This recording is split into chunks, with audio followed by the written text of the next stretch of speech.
Hello everyone.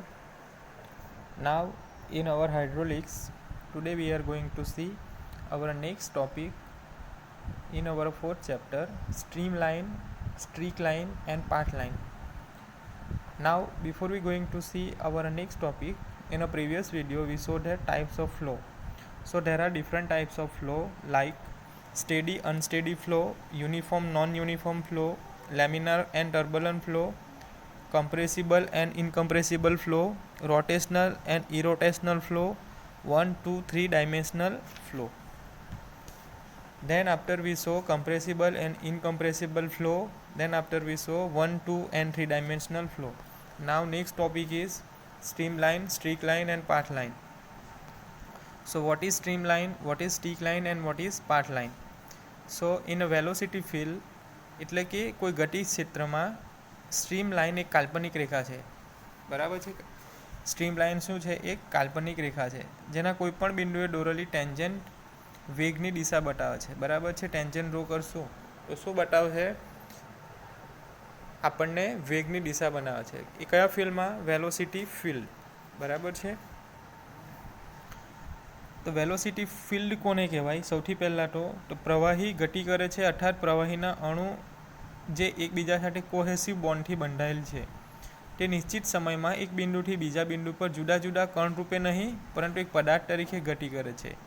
આ ગતિનું ક્ષેત્ર અને પ્રવેગને સમજવું પડે છે, બરાબર છે. તો આને શું કહેવાય? વેલોસિટી ફિલ્ડ, બરાબર.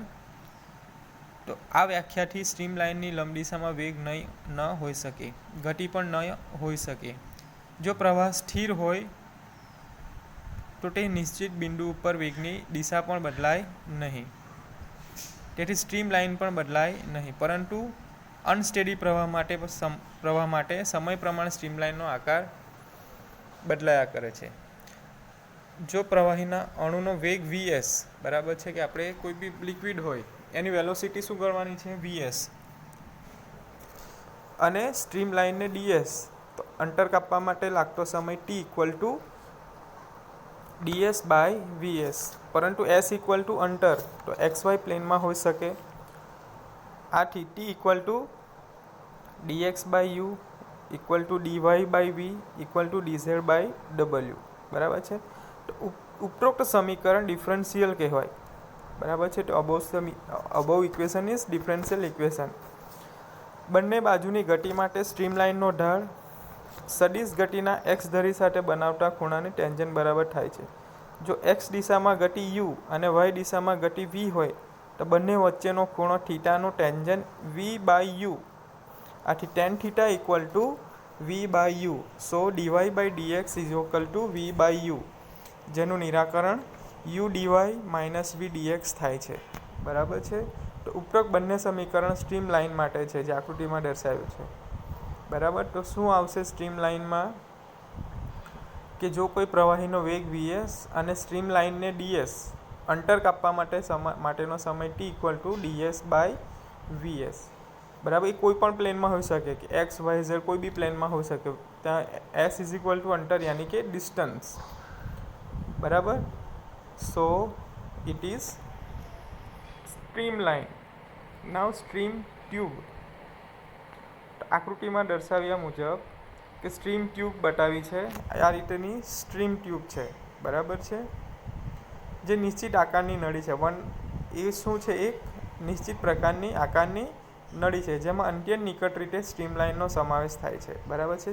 સ્ટ્રીમ ટ્યુબની અંદર સ્ટ્રીમ લાઇન, બરાબર. સ્ટ્રીમ એટલે પ્રવાહની લાઇન, અને સ્ટ્રીમ ટ્યુબ જે ટ્યુબની અંદર સ્ટ્રીમ લાઇન પાસ થાય તો એને શું કહેવાય છે? Stream line. જેની સપાટી પરથી કોઈ પ્રવાહ વહેતો નથી અને પ્રવાહીના અણુ સપાટી પાર કરતા નથી તેવી નળીને સ્ટ્રીમ ટ્યુબ કહેવાય છે. નાવ સ્ટ્રીક લાઇન. સ્ટ્રીક લાઇન કોને કહેવાય છે? કે કોઈ પણ પ્રવાહમાં કોઈ પણ એક નિશ્ચિત બિંદુ પરથી પસાર થતા પ્રવાહને અણુને જોડતી રેખાને સ્ટ્રીક લાઇન કહેવાય છે, બરાબર છે. કે સપોઝ કોઈ ફ્લુઇડ વહે છે, વોટર વહે છે, તો એક નિશ્ચિત પર્ટિક્યુલર બિંદુ પરથી પસાર થતા પ્રવાહના અણુને જોડતી રેખાને સ્ટ્રીક લાઇન, બરાબર છે. કે સપોઝ કોઈ એક અણુ પાસેથી અહીંયાથી ફ્લુઇડ આપણું પાસ થાય છે આ અહીંયા સુધી, બરાબર. તો જે આ પાથ ઉપર પ્રવાહી વહે છે, બરાબર છે, એને શું કહેવામાં આવે છે? Strict line. જો પ્રવાહીમાં ડાઈ પસાર કરવાય તો ડાઈ જે રેખા પર ગતિ કરે તેને સ્ટ્રીક લાઇન કહેવાય છે, બરાબર છે. ડાઈ શું છે? થોડું ઠીક લિક્વિડ છે, બરાબર. તો પર્ટિક્યુલર આપણને સ્ટ્રીક લાઇન દેખાશે. Than after path line. Path line કોને કહેવાય? કે પ્રવાહીના અણુ પોતાની ગતિ દરમિયાન જે રેખામાં ગતિ કરે તેને પાથ લાઇન, બરાબર છે, કે રસ્તો, બરાબર છે. કે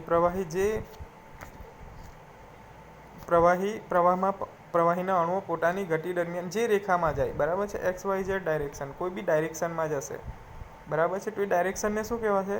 પાથ લાઇન, પ્રવાહીની પાથ લાઇન, અથવા તો પ્રવાહીના અણુના ગતિબિંદુને જોડતા લોકસ પણ કહેવાય છે. આ ઉપરાંત પ્રવાહીને અનુલક્ષીને નીચે જણાવેલા પદ નિયંત્રિત કદ એટલે કે કંટ્રોલ વોલ્યુમ, ડિસ્ચાર્જ તેમજ પ્રવાહીના મૂળભૂત સિદ્ધાંતોનો આપણે અભ્યાસ કરીશું, બરાબર છે. તો ફર્સ્ટ છે નિયંત્રિત કદ એટલે કે કંટ્રોલ વોલ્યુમ. તો કંટ્રોલ વોલ્યુમ કોને કહેવાશે? કે જ્યારે પ્રવાહ વહેતો હોય ત્યારે તેના માર્ગમાં તેના આકાર અચળ રહેતો હોય તેવી પરિસ્થિતિમાં તે કદ ધરાવતા પ્રવાહને નિયંત્રિત કદવાળો પ્રવાહ કહે છે, બરાબર છે. સપોઝ કોઈ ફ્લુઇડ પાસ થાય છે, બરાબર છે, કોઈ ફ્લુઇડ વહે છે, બરાબર છે, કન્ટિન્યુઅસ ફ્લો છે, બરાબર છે. એટ ધ ટાઈમ જ્યારે કન્ટિન્યુઅસ ફ્લો હોય છે ત્યારે એનું જે આકાર ખરું એ કેવો રહેશે? અચળ રહેશે, એટલે કે કોન્સ્ટન્ટ, બદલાશે નહીં. તો તેવી પરિસ્થિતિમાં જે કદ ધરાવતો હોય પ્રવાહીને તેને નિયંત્રિત કદવાળો પ્રવાહ કહે છે, control volume. Then after discharge અથવા ફ્લો દર, કે rate of flow, discharge or a rate of flow. કે જ્યારે કોઈ પ્રવાહી નિયત આડછેદ ધરાવતા પાઇપમાંથી v વેગ સાથે વહેતું હોય ત્યારે પાઇપના કોઈપણ આડછેદમાંથી એક સમયમાં પસાર થતા પ્રવાહીના જથ્થાનું મૂલ્ય, બરાબર છે. ડિસ્ચાર્જ એટલે કેટલું બહાર નીકળે, બરાબર છે, કેટલું ફ્લો બહાર નીકળે છે, બરાબર. કે સપોઝ કોઈ આપણી પાસે પાઇપ છે, બરાબર છે, અહીંયાથી ફ્લુઇડ પાસ થાય છે, પ્રવાહી કોઈ બી પાણી પાસ થાય છે, તો એક સમયની અંદર જે બહાર નીકળે છે આઉટપુટ, બરાબર છે, અંદરથી જશે એટલે ઇનપુટ, બરાબર છે, પાઇપની અંદરથી ફ્લુઇડ જશે અને બહાર output.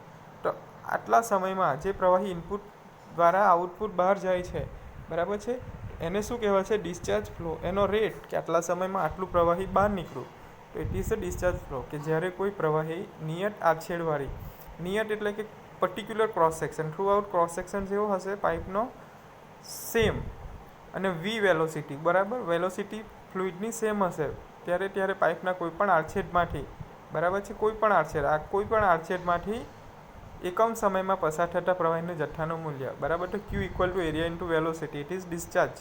Q equal to area into velocity, યાદ રાખો, very most important. Q equal to A into V.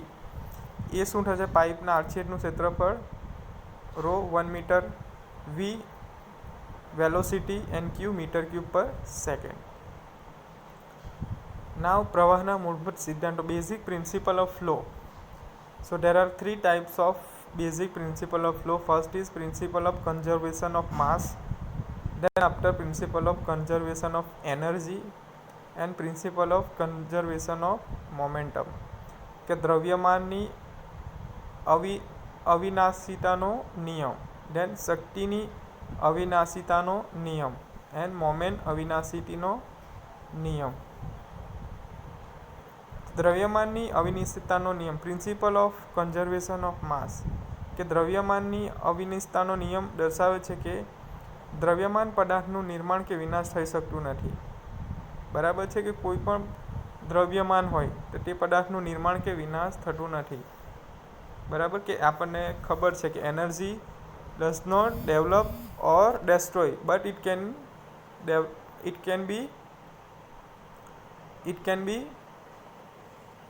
Converted into one form to the another. કે એક ફોર્મમાંથી બીજા ફોર્મમાં રૂપાંતર કરી શકાય, બરાબર છે. તો this is the principal of conversion of માસ. આથી જો નિયંત્રિત કદમાં દ્રવ્યમાનનો સંગ્રહ ન થયો હોય તો પ્રવાહના પ્રવેશ સમયે અને બહાર નીકળે ત્યારે પ્રવાહીનું દ્રવ્યમાન એકસરખું જ રહે છે. આ સિદ્ધાંતના આધારે સાતત્ય સમીકરણ આવ્યું જેમાં Q equal to A into V, it is constant. Discharge is equal to area into velocity, it is constant. Then સાતત્ય સમીકરણ, કોન્ટિન્યુટી ઇક્વેશન. તો કોન્ટિન્યુટી ઇક્વેશન કોને કહેવાશે કે દ્રવ્યમાનની અવિનાશતાના નિયમને આધારે પાઇપમાં વહેતા પ્રવાહ દરમિયાન કોઈપણ આડછેદ ઉપર પ્રતિ સેકન્ડ પ્રવાહનો જથ્થો અચળ રહે છે. બરાબર છે કે કન્ટિન્યુટી ઇક્વેશન, દ્રવ્યમાનની અવિનાશતાના નિયમ, બરાબર, principal of mass of conversion, કે પાઇપમાં વહેતા પ્રવાહ દરમિયાન કોઈપણ આડછેદ ઉપર પ્રતિ સેકન્ડે પ્રવાહનો જથ્થો સેમ હોય છે.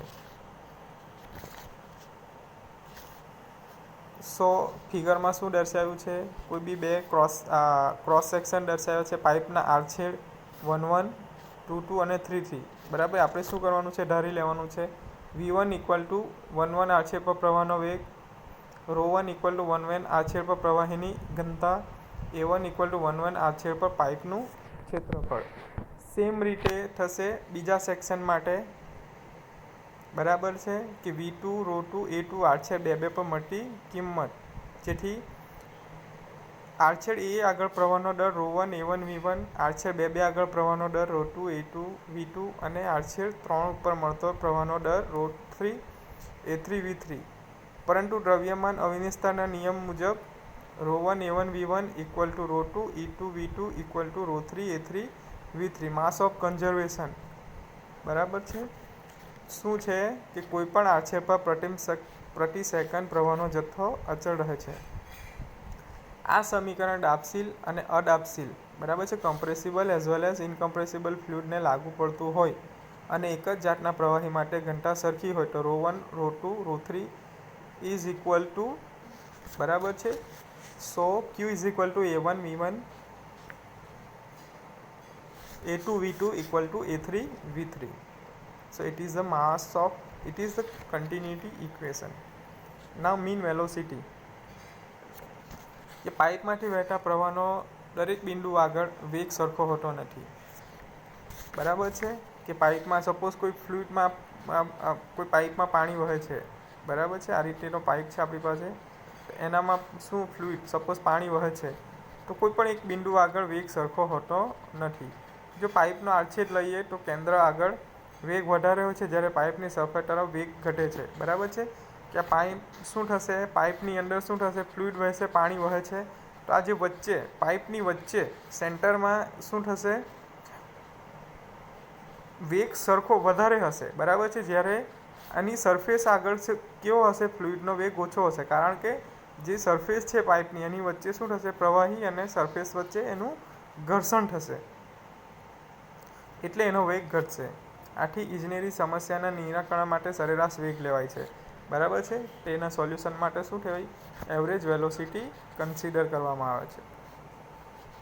બરાબર છે. નાવ હવે શું છે, સ્નિગ્ધ પ્રવાહી માટે રેનોલ્ડનો પ્રયોગ, રેનોલ્ડ એક્સપેરિમેન્ટ ફોર વિસ્કસ ફ્લો. બરાબર, આકૃતિમાં દર્શાવ્યા મુજબ એક સાધનમાં ટાંકીમાં પાણી ભરેલું છે. બરાબર છે, એક ટેન્ક લેવાની છે આપણે.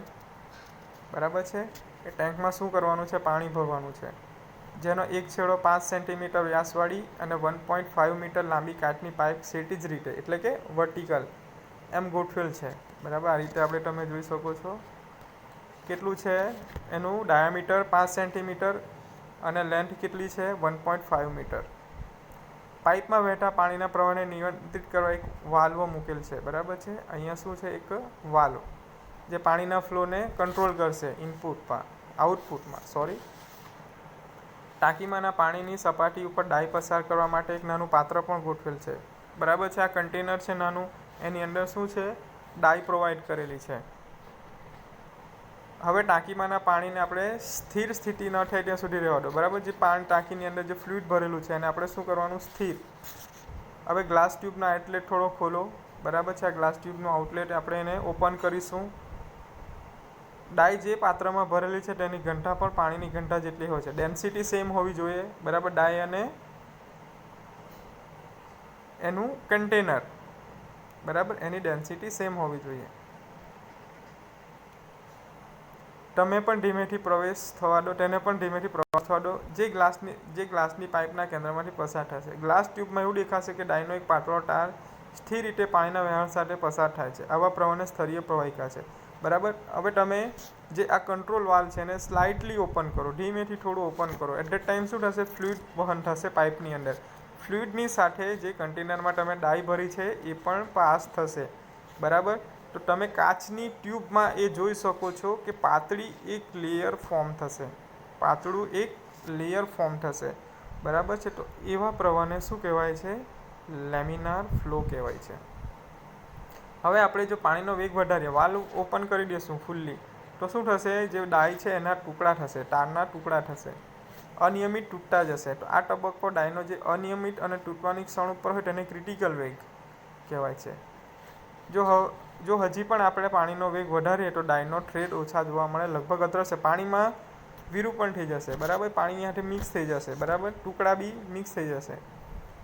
તો આવા વેગને આપણે ઉચ્ચ ક્રિટિકલ કહેવાય છે. બરાબર છે. જો તારના ટુકડા પડે છે તેને ક્રિટિકલ વેલોસિટી અને અદ્રશ્ય થઈ જશે ડાય પાણીની અંદર, ત્યારે શું કહેવામાં આવશે, એને upper critical velocity of the fluid. આના પરથી વેગ વધારતા તે પ્રવાહ વિક્ષુબ્ધ બની જશે, ટર્બુલન્ટ. બરાબર છે. તો આ રીતે આપણે રેનોલ્ડ એક્સપેરિમેન્ટની મદદથી આપણે પ્રવાહ નક્કી કરી શકીએ કે લેમિનાર ફ્લો છે, ટર્બુલન્ટ ફ્લો છે. બરાબર. વોટર વેલોસિટી કહે છે critical velocity, upper critical velocity. બરાબર છે. તો this is the very most important theory, Reynold experiment for viscous flow.